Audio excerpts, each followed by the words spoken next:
It is time for Silver and Black today. Thanks for being back with us. We are an Odyssey original podcast. You can also hear the show on 98.5 The Fan in Las Vegas, and also early in the morning on Sunday, 11:40 a.m. The Bet as well. Yes, over the airwaves. You can check out your Raiders and listen to us. Do us a favor, though. If you don't subscribe to the podcast already, we'd really appreciate it if you do that.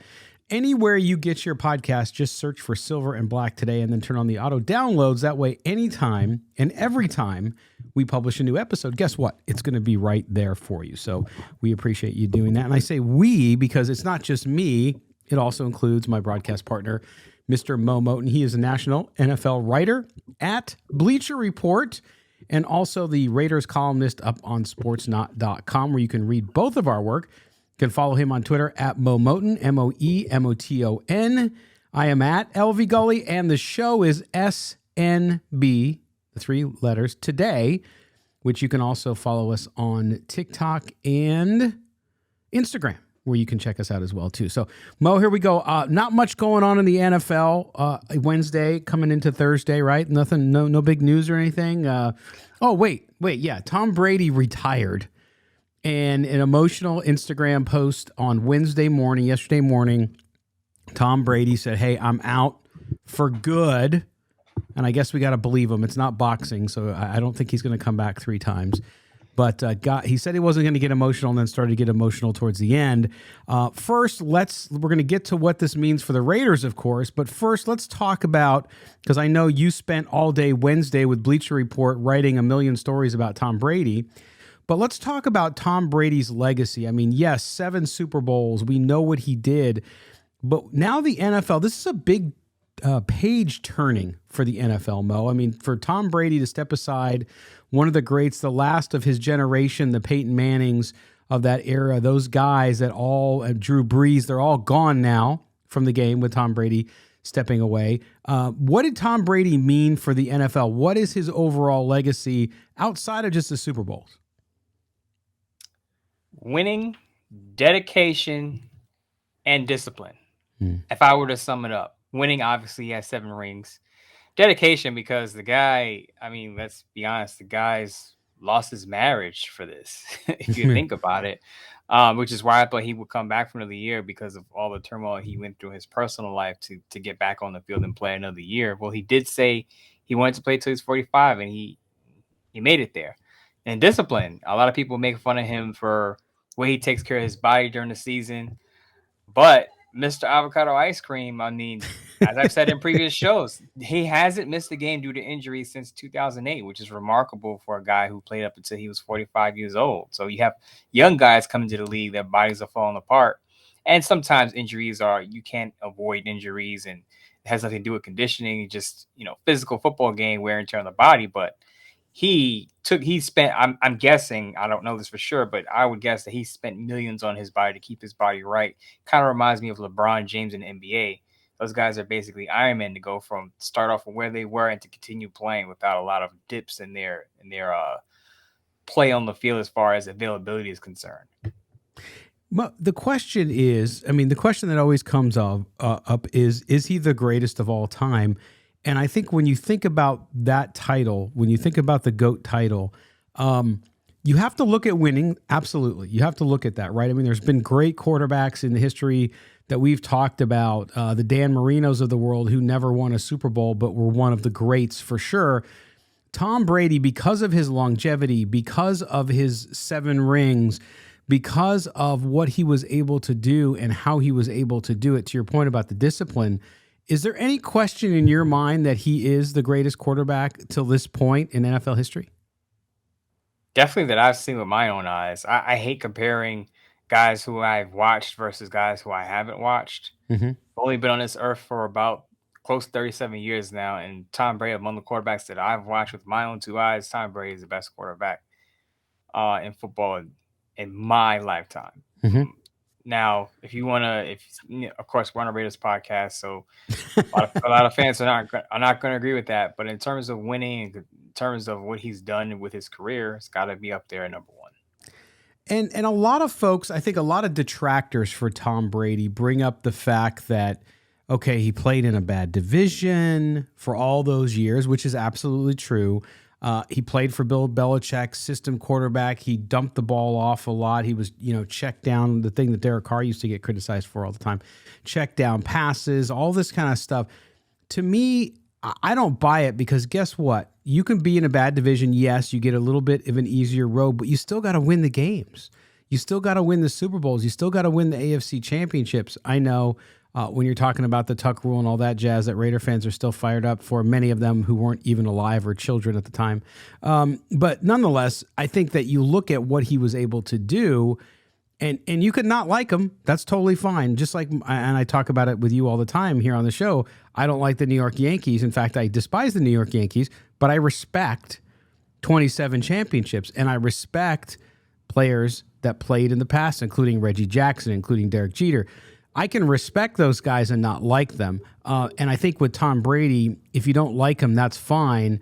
But there's no way you can argue with me that he is not the best guy of his generation and that he is not someone who worked his tail off to earn everything he got. I don't care about calls. I don't care about that jazz. That's one game. Overall, this guy earned it. Definitely earned it, and that's why, to tie us back into the Raiders, this is why I felt like Tom Brady was the best possible option as the Raiders are planning to pivot away from Derek Carr, because I felt like he was the one free agent option. I said free agent option, not trade. He was the one free agent option I felt like the Raiders could possibly upgrade at the quarterback position, simply because Tom Brady knows Josh McDaniels' system and, again, what he's accomplished. So without Tom Brady now in the picture, I tweeted out on Wednesday that it seems more likely to me that Jarrett Stidham is going to be, or should be in the running to be the starting quarterback for 2023. And I know that's not going to excite a lot of fans, but going back to a quarterback plan for the Raiders, as you know, I'm not a Jimmy Garoppolo guy. Too many injuries, too hurt for my liking. The guy right now is recovering from a broken foot. He misses too much time every other season. So what I could see happening now that Tom Brady's out of the picture, the Raiders go with Jarrett Stidham. Jarrett Stidham's been with Josh McDaniels over the last 4 years going back to New England. So he's comfortable in that system. He just needs more playing experience. And then the Raiders draft a quarterback in the first round, which you would have as a Jarrett Stidham in a rookie battle, but in a full-blown quarterback competition in the offseason. Again, I know that doesn't sound great for a guy like Devontae Adams or Josh Jacobs, if they resign him, or Raider fans who want to go to games and expect to win a lot of games. But this is the likely path, because if you think about it, what are the other options? Jacoby Brissett, a lot of people say Brissett, but as I said, Jarrett Stidham has been with Josh McDaniels for the last 4 years. Brissett hasn't played under McDaniels since, I think, 2016. Yeah. And as I said, I don't like the Jimmy Garoppolo option because of the injuries are concerned. Jarrett Stidham, to me, barring a trade, a blockbuster trade for Aaron Rodgers, reuniting him with Devontae Adams, Jarrett Stidham, to me, is the front runner for the spot, or a rookie coming out of the draft. Right, and I think that we talked about it on the show last Tuesday, this past couple days ago, and that's what I said I hoped that they had done. And you had advocated for Brady and thought that was the best route, and I said no, you got to go big, bold in the draft. I mean, that means even if you got to move up in the draft, if you like those guys. See, we don't know. Here's the thing. We're all guessing whether or not Dave Ziegler and Josh McDaniels like one of the top three quarterbacks. Now, there's a couple other quarterbacks. You talk about Richardson, some of those guys later in the second, third round. But overall, the three big guys, Levis, Stroud, and Young, we don't know how they feel about them. They might not like them and go offensive line or defensive line in the first round. Totally fine, whatever. But if they do like one of those guys, then moving up to get them makes sense. But I don't like putting the pressure on that rookie, even if they're taken in the first 5 picks, to have to come in and start on a team that's trying to turn it around, especially when you're going to rejigger that offensive line. So to me, yeah, having Jarrett Stidham there, and then maybe they do get another veteran to push him, not a Garoppolo, not that level of guy, but somebody else to come in and push on Stidham and to have a third quarterback. I think with a rookie there, you might want a third quarterback just in case of injury, right, to have a veteran in the building in case something happens.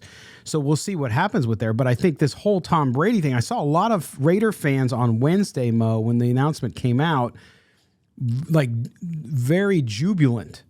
And while I understand the ribbing around the Tom Brady stuff and that they don't like Tom Brady, this actually puts the Raiders into a different position and a much more uncertain position at the quarterback position, because the entire NFL believed that if Tom Brady was going to play, the Raiders had a pretty good chance. In fact, that they were the favorite to land him. So now if I was a fan, I would be very, very careful about celebrating that you didn't get the greatest quarterback of all time. And instead you might be with Jarrett Stidham, which after 2 weeks, if he doesn't perform well, then you're going to be screaming about why they don't have a quarterback. This is my thought. If you're going to take a step back and get a quarterback that's lesser than Derek Carr, then you go as cheap as you can. Yeah. And right. Jimmy Garoppolo is not going to come cheap. He's played in the Super Bowl before. He has a lot of starting experience. So even though he's hurt a lot, he's going to command a decent salary. I could see him getting 25 to 30 million. A lot of people say that's preposterous because he's hurt right now. But again, once you take a quarterback off the market and there are less options, there are fewer options available, the quarterbacks who are available, their value goes up a bit. So on one hand, the Raiders lose one quarterback option, but on the other hand, I look at it also from a positive perspective. Now, Derek Carr's value goes up because now there's one fewer quarterback available that's going to be available in the open market. So one fewer team is going to get a quarterback this offseason. So I feel like the trade value for Derek Carr goes up a bit. Also, I won't talk about his Pro Bowl trip because if you're not going to take a victory lap. No, because if you follow the NFL and how the Pro Bowl is voted on, you know the Pro Bowl is being nominated to go to the Pro Bowl is not a big deal, depending on what your numbers were. I mean, Tyler Huntley is going to the Pro Bowl, and he threw 2 touchdown passes and 3 interceptions in 4 games. Right. If Tyler Huntley's getting into the Pro Bowl, then that, no disrespect to Tyler Huntley, but it completely values the Pro Bowl. So I understand why Derek Carr can say, this is my 4th Pro Bowl. We understand that Derek Carr was benched at the end of the year for reasons that the Raiders wanted to move on. We understand that Derek Carr didn't have one of his good years. And anybody who watched football knows that. So to me, the Pro Bowl nomination doesn't mean anything as far as Carr's value is concerned. What you're looking at is that now that Tom Brady's out of the picture, another team that may have targeted Tom Brady now can look to Derek Carr and say, we're willing to give up draft capital for him. It's interesting too, because I wrote on SportsNot on Tuesday. And so it goes to show you when you write in the journalism business, sometimes you can write something and the shelf life can be like an hour. And so I wrote a piece on why Tom Brady was a better fit in San Francisco. And now he's out of the picture. San Francisco's in a tight position because they have 2 quarterbacks, Trey Lance and Brock Purdy, both with injuries, both required surgery. Of course, Trey Lance is ahead on the rehab part of it because it happened early in the season, but it was an ankle break. So it's not like it was a small injury. And then you have the ulnar injury for Brock Purdy. They have to be in the veteran quarterback market. They have to be. So could you see Derek Carr in San Francisco? I don't think so, simply because of what they would have to pay Derek Carr. At this point, Derek Carr is the best free agent option that's going to be available because after Derek Carr, it's Jimmy Garoppolo. And Kyle Shanahan has already said he doesn't see a scenario where what if they traded? What if they traded for him and then they just get that 1 year of the contract and then they can get out of it next year for $7 million? I just don't see it simply because they gave up so much capital for Trey Lance. Remember, they gave up multiple draft picks, high draft picks to get up for Trey Lance. I think if they get a veteran, it'll be a low-cost veteran versus a guy like Derek Carr, who's probably at the top of the market. Because remember, they're going to be bidding. If there is a bidding war or bidding competition for Carr, they're going to be competing with other teams to get the Raiders' ear, and the Raiders are going to go for the best deal possible. And I just don't see the 49ers going above and beyond to get a Derek Carr when they have 2 young guys, one who should be, they said both should be available by training camp. So it'll be a different situation if Purdy was going to be out for the entire 2023 season. Then I'd say possibility. But the fact that both of them should be ready for training camp lets me know that the 49ers are fine with going with the young guys because they trust Kyle Shanahan's play calling. I've watched several quarterbacks go to the 49ers, and they've had their best years under Kyle Shanahan. It's really interesting, though, too, because, listen, Kyle Shanahan, I know he's gotten to the Super Bowl, hasn't won it. And some fans want to fire him over that, which is ridiculous. But nonetheless, he's gotten there. And so he's not on any kind of hot seat, but certainly he wants to win. You have your windows, right, with your guys. Now, even though with a young quarterback, he's got now 2 quarterbacks on rookie deals, won a ridiculous rookie deal because he was the last pick in the draft, making nothing basically. So you look at their situation there, and then you look at the Raiders situation where they're a little in a much different position. And so, yeah, trading that out. And Mo, we heard right before we take the break, by the way, we're going to talk about free agent quarterbacks for the Raiders in the next segment after we get through the break. But real quick, before we go to the break, Mo, the draft, we did hear Chicago looks to be saying, hey, Justin Fields is our guy, which it should have been all along. And so they're looking to trade the number 1 pick in the draft. I don't think the Raiders, we talked about it on Tuesday, I don't think the Raiders should do that. It would cost them too much. The question for you is, what team that needs a quarterback and really wants that quarterback will trade for that number 1 pick? I think Indy is the leading candidate in my book because I think they're a little more desperate. Their owner is a little more of a wild card. Yeah, I would agree there, simply also because a team could hop in front of Indy. Remember, the Cardinals don't need a quarterback, and they're sitting at number 3. So Indy has to look at it as, if we stay put at number 4 and we like one of 2 guys, what if Houston takes one guy and then a team jumps in front of us, like the Panthers, at number 3 and takes the other guy? So Indy has to be proactive, in my opinion, because they don't want to. If it is 2 quarterbacks that they like and they're lukewarm on the third, you want to move up to make sure you get your guy. Absolutely. It should be interesting, though. I think the first round, we say it every year that there might be some trades, but I think this year with the quarterbacks and the needs of these teams, there actually might be some movement in that top 5 or top 6. So it'll be exciting to watch. All right, we're going to step aside for our first break. When Mo and I come back, we're going to talk about free agent options. We dabbled in it a little bit there as we were talking about this Tom Brady news this week, but we're going to get into more specifics on some of the guys that we could see in the silver and black now that Tom Brady is off the market. Make sure you don't go anywhere. You're listening to Mo and Scott. This is Silver and Black Today, an Odyssey original podcast. We'll be right back. Welcome back. Silver and Black Today, an Odyssey original podcast. Make sure you subscribe if you're not already doing it. If you're not doing it, we're going to send our guy Midtown Mo with his baseball bat, his brass knuckles, and he's going to throw avocados at your head too. So there you go. So make sure you subscribe to the show wherever you get your podcast. You can find us, as well as subscribe and hit the notifications bell on YouTube if you are watching these mugs on the old interwebs. Thank you for being with us, guys. Scott Branson, Mo Moton. Of course, Mo is national NFL writer at Bleacher Report, MOEMOTON on Twitter. I am at LV Gully. Okay, Mo, we talked about Tom Brady and how I thought, okay, he's not going to come to Las Vegas. So let's go on that premise, and your dream doesn't become a reality, and number 12 is not revisiting Las Vegas as a Raider. Free agent quarterbacks. I said on Tuesday's show, I really believe that if they draft a young quarterback, they have to go with a guy who's really just a pretty good game manager, turns the ball over as little as possible. When you're talking about some of these free agent quarterbacks that are out there, they tend to not, obviously they're free agents and they're journeymen for a reason. But out of all those guys, and I kind of laughed at it a few weeks ago when somebody made the recommendation, but as I've kind of studied the numbers a little more, I really think a guy like Jacoby Brissett, if the Raiders really go high in the draft for a quarterback, that's the kind of guy you kind of have to get, right? You have to get somebody who can manage the game. If you have re-signed Josh Jacobs, you can run the heck out of the ball. You have all kinds of weapons on offense. So the quarterback comes in a little bit like Geno Smith did in Seattle, where you have some good weapons there. He had a good rookie running back, which helped significantly. So to me, tell me about that. When you look at that, that's my free agent pick. I know it's not sexy, but if you're Dave Ziegler and you're going to sign a free agent because you've drafted a young quarterback high in the draft, we're going on that premise, who is it?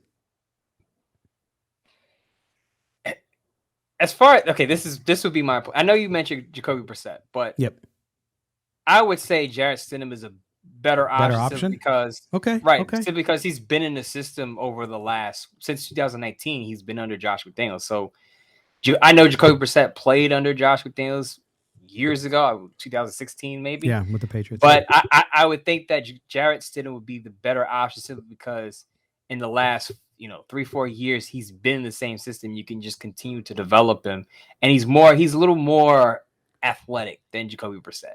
Brissett can move, don't get me wrong, but Jarrett Stidham is a little more athletic than he is. But I agree with you in the fact that you want to pair a veteran with a rookie. As I've said, as you said, to me, CJ Stroud is the guy. Now, I'm of the belief that CJ Stroud is going to go within the top 5, and the Raiders will have to move up to get him. If the Raiders don't move up, then I would be okay moving back for a guy like Anthony Richardson. And I say that because he's probably going to need a year to develop. You have Jarrett Stidham there. You don't have to throw Anthony Richardson out right away. You can have him develop behind the scenes and work him into it. Or if he shows that he's ready to play in training camp, then you throw him out there. But I just feel like if you move back, Will Levis isn't going to be there because Will Levis, I think, is going to go in the top 10. But if the Raiders don't, let's say the Raiders don't like Will Levis, but they want a quarterback, but they don't want to go high with a quarterback. They rather go with an offensive tackle or a defensive player. Get an Anthony Richardson in the late first round, or as I said on Tuesday's show, you can get Tanner McKee in maybe the second or third round. So, what I don't want the Raiders to do is to reach for a guy that they don't quote unquote love, unless they outright love a certain prospect. Right. I'm not reaching for that guy at number 7. No, and you can't at number 7, and certainly not trade up. If you're not, you have to absolutely believe that this is your. I know, bad comparison. This is your Patrick Mahomes. This is the guy you want to build your team around for the next 10 to 12 years. Like, no question, right? Right. Because I'll say that if you don't necessarily love any of the top quarterbacks in this draft class, I know it sounds painful, Raider fans, but you roll it at Jarrett Stidham, and then you pick high in the 2024 draft. I get it. Eating another bad year is not music to your ears, but to me, I'd rather eat a bad year with a quarterback that you may like more next year than you do this year. Because again, I'm not too excited about guys outside of the top 2 names mentioned in this draft class as far as quarterbacks are concerned. Well, and Mo, you could conceivably do what you recommend, and I think your recommendation is actually a good one. Is forego signing a veteran as a starter, go in with Stidham as your presumptive starter, but then also sign the veteran cheap as a backup. So like think about, and I know he comes up a lot, but think about like an Andy Dalton, somebody like that who's not, as a backup, you're fine with them, right? You're not counting on them to do it, but look what happened in New Orleans. They were able to win. I know they didn't have a great season, but they were able to win some games because he was there. I'm not saying he's a guy who's going to come in and win 8-9 games for you. I'm just saying you can do a little bit of the both because you're going to have a backup anyway. And if you got a Stidham, who still to me is a young guy, to have somebody there makes a lot of sense as well. So to me, that's where you have so many areas to invest in, and they have so many decisions to make. It's going to be fascinating to watch what they do there. The only risk there is that you don't want Davante Adams to think this plan sucks. I want out of Vegas. That's the only risk you run.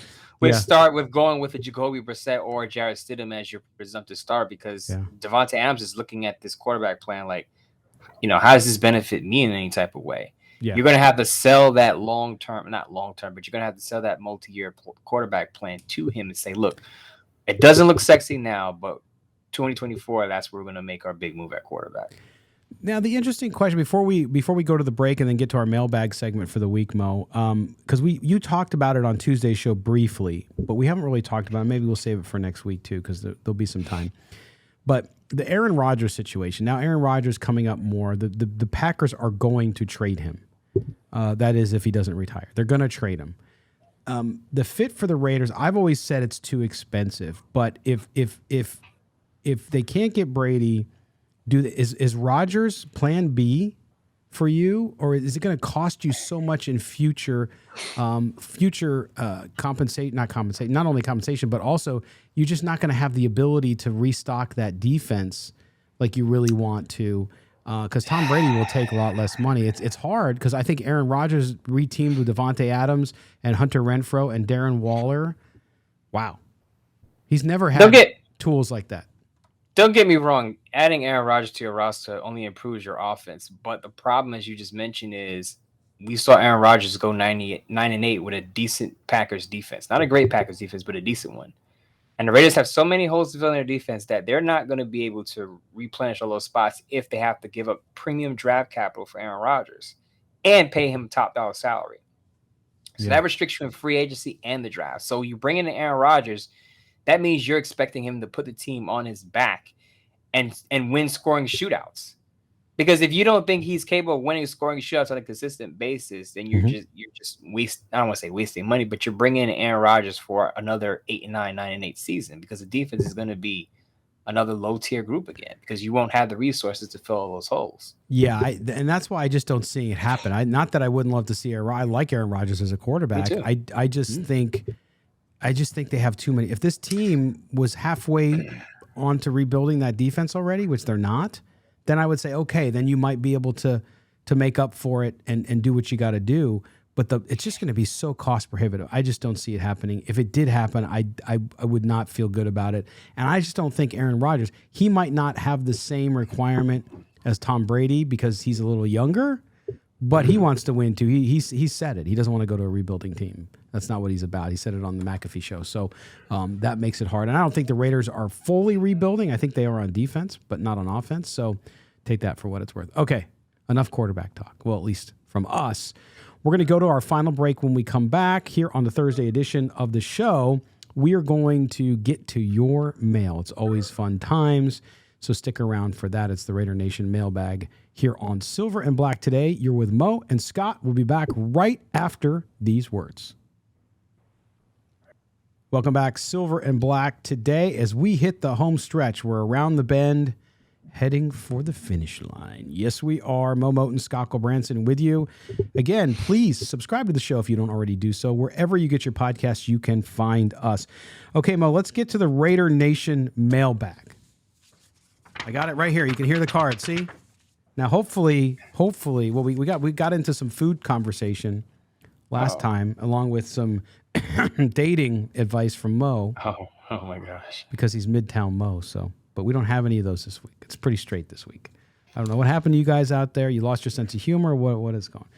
All right, here we go. Our good friend Gary Harkenreader, of course, he writes in every show, and we are happy to read his stuff. He's got a wild one this time. He calls it a wild one. He says, hey, guys, how about this? Trade Carr to New Orleans for Andy Dalton and a third-round draft pick.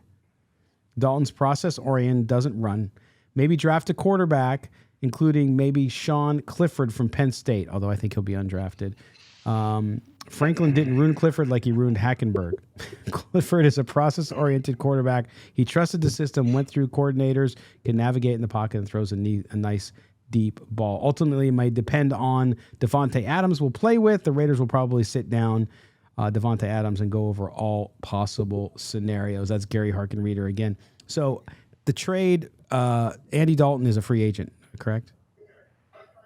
Yes, he's going to be a free agent. He's going to be a free agent, so you can't really trade for him, Gary, but I get what you're saying there. I mentioned Dalton earlier in the show, and so as a possible backup, maybe.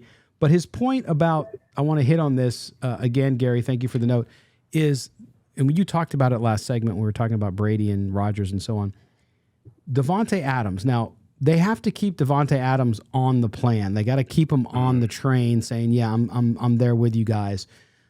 When that conversation happens, do you think there's still a possibility of that going south at all?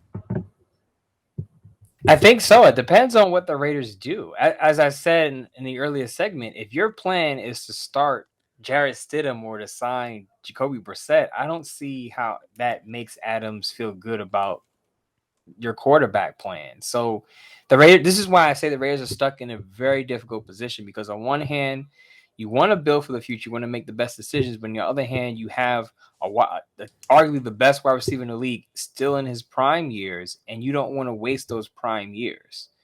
And you also don't want him to want to ask out after playing with a backup quarterback after you got rid of his buddy.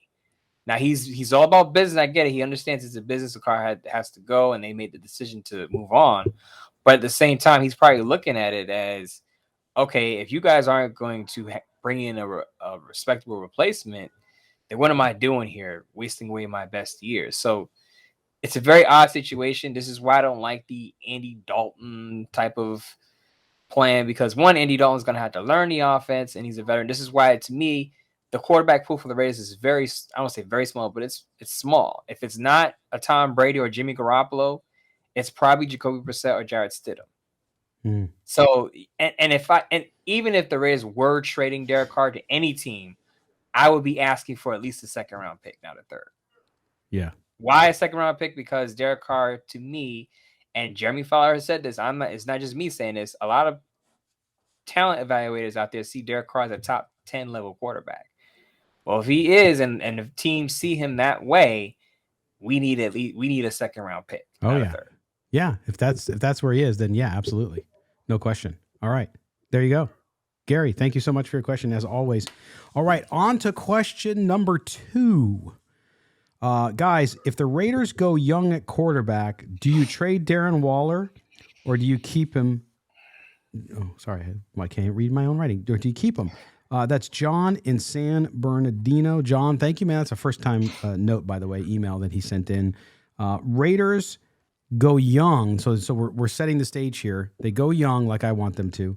And do they trade Waller? We've talked about it. I've said that they should trade Waller if they can find a partner and get good draft capital. But at the same time, Mo, I kind of oscillate in my head to say, well, geez, whether it's Brady or a young quarterback, I might want a Waller. I know it's an uncertainty with the injury history he's had the last 2 years, but man, to have that kind of talent for a young quarterback to dump the ball off to, especially underneath, would be really great. To me, it depends on the makeup of the roster. If you're in a position where you're picking between, let's say, Darren Waller or Josh Jacobs, then you trade Darren Waller if you have to keep one of them. Agreed. But in the best case scenario, you try to keep all your playmakers because you said whether it's Tom Brady or another veteran like Jimmy Garoppolo or a young guy, you want him to have all the weapons available to him so that he can succeed. Because who knows? You get a rookie quarterback, he may get you to the playoffs. Who knows? I mean, Mac Jones went 10-7 as a rookie with the New England Patriots. If the Raiders build a decent supporting cast around a rookie quarterback, they could still make a playoff run. I know it sounds far-fetched because Josh McDaniels has not garnered a lot of trust from the fan base. Mm-hmm. But just because you go with a rookie quarterback doesn't mean it's a lost year and you're not going to the playoffs. If you have a strong supporting cast, and that would include a Darren Waller, you can make some moves and who knows, shock some people. I mean, the Pittsburgh Steelers almost made the playoffs this year with Kenny Pickett. I mean, they went 9-8. Yeah. They missed it. They missed it by a slither because the Miami Dolphins won their game against the Jets, who didn't have a healthy quarterback. But they had a rookie quarterback out there, and they almost made the playoffs. So I wouldn't discount a Raider team that starts a rookie quarterback. So you want to keep all your weapons, as many of them as you can. Right, and you don't know. Rookie quarterbacks, it's a gamble from the perspective of it could take them a year to develop. It could take them 4 games. I mean, you don't know. So to your point about that one, but great question from John in San Bernardino. Also, the Brock Purdy story, 7-0. I mean, if they don't win those 7 games, they don't get in the playoffs. Exactly. So it's all about the supporting cast, though, and that's the good thing. And I know we're going to hammer this point. We've hammered this point a lot lately. You get a rookie quarterback or a quarterback on a cheap deal, it allows you to build up that supporting cast and possibly get your team to the playoffs because now you could spend a lot more on your defense. You could spend a lot more at right tackle. You could spend a lot more at guard. So that's the benefit of getting a rookie or getting a cheap guy like Brissett or Jarrett Stidham is that the rest of your team could take a significant leap. Yeah, absolutely. Way to answer. Okay, thank you again, John San Bernardino. We move on to our next question. Got a couple left here before the show is over. This one is for you, Mo, particularly. It says, hey, Mo, what's your view of Hunter Renfro? I love him, but can he stay healthy with his size and now his injury history? I'm concerned, especially since they just gave him that contract extension last year. That's Alex in Las Vegas. Alex in Las Vegas, thank you. Hunter Renfro, Mo, I know how much you liked him. I liked him as a player. He's been on this show, obviously, as a contributor. But the last couple of years have I think the size, what he's been asked to do has been very difficult for him. We saw him break down this year because of injuries. What's your kind of long view on Hunter Renfro on this Raiders team? I think it's a little bit of recency bias. Before this year, he only missed 3 football games. I mean, I get it. He wasn't healthy this year. He got banged up multiple times, but I wouldn't label him injury prone yet. I think we fall into this trap of we label a player based on what we last saw. So Hunter Renfro missed what? He missed 7 games this past season. So now everyone wants to say, oh, he's injury prone. He's too weak. Can't play on this level of his size. Now, while I will agree he needs to bulk up a little bit, I will also say that if I'm the Raiders and I want Hunter Renfro to be a big part of the passing attack, I would take him off punt returns. Yeah. Don't expose him to the extra hits on special teams. Just have him play wide receiver. Yes, he can bulk up a little bit, but take some of those extra hits off him that he absorbs on punt returns. Yeah, and I'm glad you said that because I think the Raiders need to focus. It can be later in the draft or it can be undrafted free agents. They need to focus on finding some special teams guys, including kick return, punt return. They have to. They have not. Hunter Renfro, to your point, and by the way, from his rookie season, to be fair, Alex, he did get bigger. He bulked up and got stronger. I talked to him. I interviewed him in Las Vegas after that first season. Where he got a little banged up. He had broken a rib and all that. And that's what he said. He said, yeah, I got to get stronger. And I think he has. I think head injuries, that's not player control. That's not your size. Head injuries happen. You can't control that stuff. Okay. Mm-hmm. So I'm not even counting that against him. I think you're right about the recency bias on that one. And he is, when he's used appropriately, that's the other key. When he's used appropriately, then he delivers. And I think that they have to figure out how you use him more in that way and make him successful. But I like Hunter Renfro. They're in on him. They don't have an out, I think, for 2 years. And so I think he's going to be fine. He's going to be a big part of that offense moving forward. All right, Alex, thank you so much as well on that one. And Hunter, if you're listening to the show, he's probably not. But just in case he is listening, we're not saying you have to come back and have a body like Arnold Schwarzenegger. Just no. I had 5 to 10 pounds of muscle, fine. But I would still, regardless, I would take him off of punt returns because, again, if he's going to be an intricate part of your offense, don't expose the guy to extra hits on special teams. A lot of collisions happen on those plays. Yeah. And punt returns are such a smaller part of the game now. You don't want to risk a key player in that phase. Agreed. Yeah, go get a young undrafted free agent that's got some speed to do that. All right. We move on. Our last question on the day comes from Alan in Henderson, Nevada, right near the Raiders training facility there. And this one also is for you, Mo. It says, hey, Mo, when do you think the Raiders are going to decide on Josh Jacobs, and what does he get? Does he get a new contract, or do you think they may franchise tag him depending on what they do at quarterback? Again, that's Allen and Henderson. Josh Jacobs, timeline, of course, fans are impatient, and I understand why. When I'm a fan of a team and you go into the offseason, I want to know what they're doing. But this Josh Jacobs situation, he certainly sent all the signals that he'd like to re-sign in Las Vegas. You and I both said that he was a must re-sign in Las Vegas. I still believe that. When you look at the timing and the structure here, does this also depend on what they do at quarterback? If they go get Brady or they go get a couple other free agents, do you think there's any chance at tagging him? I don't think so. I think this is a Mark Davis, Dave Ziegler special like we saw last year, which is they want to take care of the guy so he feels good about where he's at and that he's part of the Raider Nation family.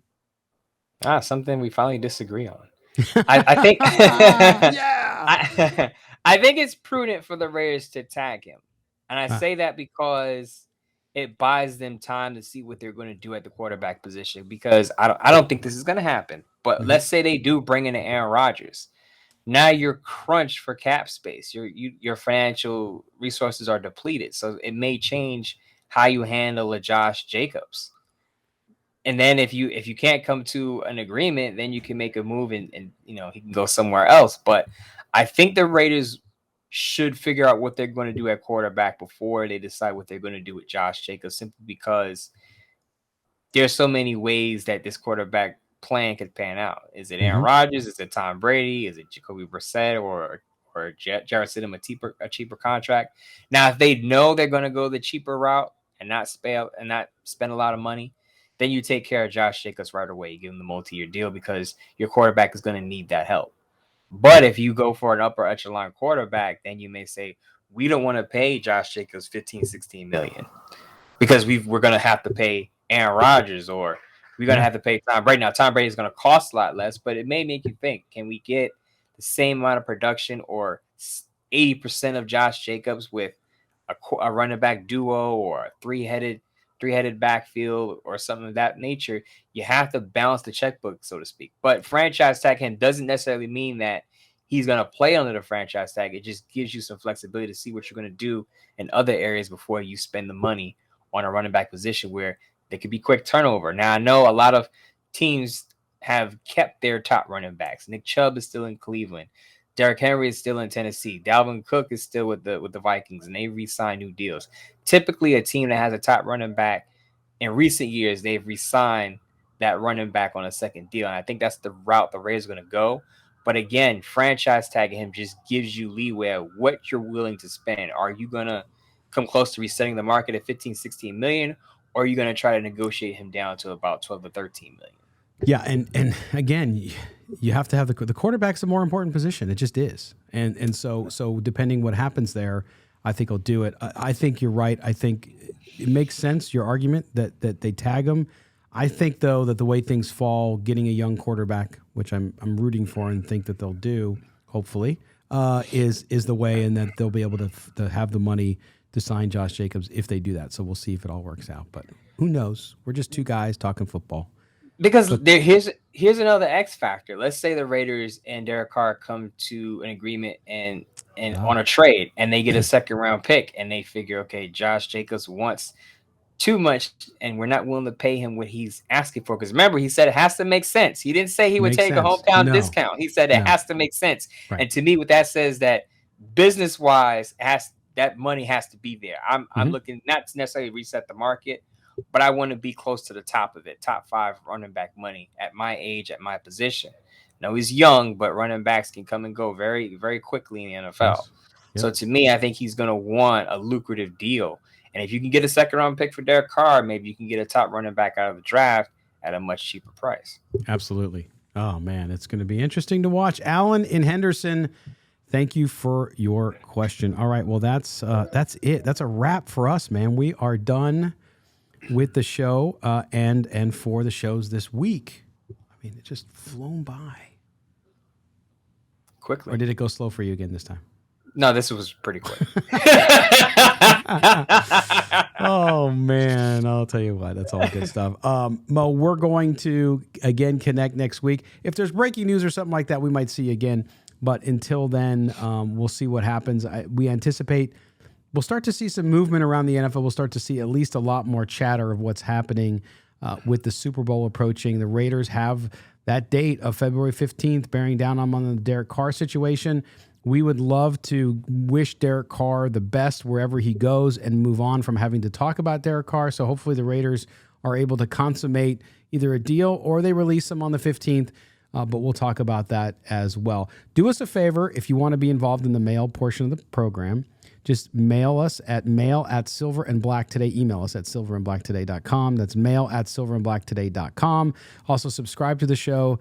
Also subscribe and hit the notifications bell on YouTube. Make sure you follow Mo Moton on Twitter, MoEMoton, and I am at LV Gully. Mo, excuse me, talk. I know you're going to be busy watching and covering the Pro Bowl, right?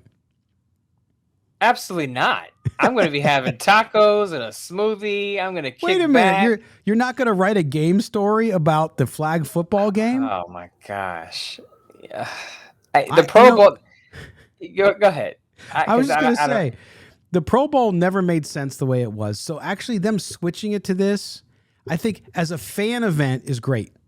Like, not for the football. Yeah. But I actually argued years ago that this is what they should have done. They should have moved to Las Vegas, make some sort of event out of it. Now, I don't know if the flag football and some of the others, I want them to bring back the quarterback challenge. That was fun when they did that. But I think they're onto the right idea here. Make it as just a destination for fans who can't go to the Super Bowl, because Super Bowl minimum tickets $5,000. I can go to Vegas for the weekend for the game, for the flag football game and the activities for less than that. So for the whole family. So do that. So I like that piece of it. It's not that I want to watch any of it, but if I was going to go to it, I think it's a good opportunity for fans to get autographs. I think they should make the players available for people. That makes sense, but clearly not something you're going to be covering for Bleacher Report. While the fans are out there fans and players out there, having fun playing flag football, I'll be digging deeper into some other draft prospects. So that's how I'll be spending my time in a more effective manner than watching, just guys run around the grass and have fun. That's great for the Manning brothers. That's great for the Manning brothers. They have their little thing going with the flag football teams. That's great and everything. And I'm sure there'll be someone to break it down at Bleacher Report. It just won't be me. Thank goodness for that. That's what you call teamwork, guys, willing to take the bullet for the team and cover that event. Because I don't think I've covered the Pro Bowl in over a decade. Especially if they're young out of school. Yeah, that's usually a beginning assignment. Your first 6 months here at Bleacher Report, here you go. Yeah, that's the seniority thing. Like, look, I did it too. When I first came in, I had to sit there and watch the Pro Bowl. I remember those years. Thank goodness I'm way past that. But I'll leave it to the young guns to handle that event. Quick true story, sports writing story. So I am a college sports intern at the Las Vegas Sun in Las Vegas, which is the afternoon paper. Used to be afternoon paper. Long story. It really is not much now. But anyway, the Las Vegas Sun. So I was an intern. So I would go in the sports department, do a lot of, if you guys, younger people won't remember this or understand it, but Agate page, which was all the stat page. Mm-hmm. You probably didn't even have to do that in college, did you? I didn't. No. Oh, okay. But you know what it is. It's in the old days, old farts like me, you'd go, that's where you got your stats. You didn't go online. It was just a stat. It was all the stats on the back page, the box scores, all that stuff. So as an intern, you did that, but then they would get assignments, right? Ooh, I get to actually write. So they sent me to El Dorado High School in Las Vegas to cover a girls' basketball game, girls' high school basketball game. It was, and listen, I traveled with UNLV women's basketball, and God rest his soul, my good friend, Coach Jim Bola, and loved it. I loved the girls. I loved watching the game. I loved it all. But high school basketball in Las Vegas at this point, you're talking about the early 90s. The final score of the game was 13-12. 13-12. 13-12. And I had to write a game story. It was harder than any test I ever took in college. Like, there's no action. There's no pivotal moment, even though it was a 1-point game. Nobody hit the free throw. I mean, it was terrible. And this is why Scott dislikes the WNBA today. I think it might be. There's like a mental block there. It brings back old memories. Old wounds. I get twitches. I'm just start twitching. Old wounds. But in college, when I traveled with UNLV, man, you know how many great games I saw and great players I saw? I mean, just girls who could shoot the lights out. I mean, it was awesome. But not in high school in Las Vegas. Now the city's gotten bigger. It's a lot better there. A lot of influx from California. The schools are much better. So there you go. By the way, Scott, Candace Park on the Las Vegas Aces. Mark Davis swinging big for stars, which means Tom Brady is next. Look out for that. Candace Park on the Aces, Tom Brady on the Raiders. I'm calling it right now. I'm waiting for the Candace Parker Tom Brady poster. Yes, we'll put it on the wall right here behind on the set. Big money Vegas, I'm telling you. I will. Hey, look, I'm not a WNBA fan. I don't watch it. I don't want to watch it. But I'll tell you, Mark Davis, he's figuring it out in WNBA. Hopefully he can figure it out in the NFL. I mean, that's the bigger property. It makes the more money, all that stuff. It's like, come on, dude. Make your team a champion on that side. I don't know why. It's because he picked the right people. And it's probably because he doesn't know enough about the WNBA to even meddle. Yeah. And so now they're winning. So you got to give them credit, and all the props up to the ladies out there who now look like a super team. Absolutely. Las Vegas. I'll be watching the Las Vegas Aces in the upcoming season. So don't worry. If Scott won't watch you, I'll throw in some support. Because that looks like it's going to be a championship team. That's only because he's single. Mo's got your back. Not you. Don't listen. Mo's got your back. That's where Mo's he's gonna request a credential for the Liberty game. The Aces are in, and next thing you know, he's dating. He's in a feud with Darren Waller because he's dating Kelsey Plum. Oh, it's gonna be a disaster. It's gonna be a disaster. All right. You got me as a true troublemaker on this show. All right, we are out of here. Mo, my friend, take care, buddy. We'll talk to you on Tuesday. Take care, buddy. All right, there you have it. Silver and black today. Thanks for letting us go at the end there and just going on tangents. We do that sometimes. Hopefully you enjoy it. It's the off season. We don't do that during the season enough, so we're going to have fun with it, and we'll do some more this summer, I'm sure. For Mo Moten and our producer, David Stepanian, I am Skalkel Branson. This has been Silver and Black Today, an Odyssey original podcast covering your Las Vegas Raiders. We'll see you next time.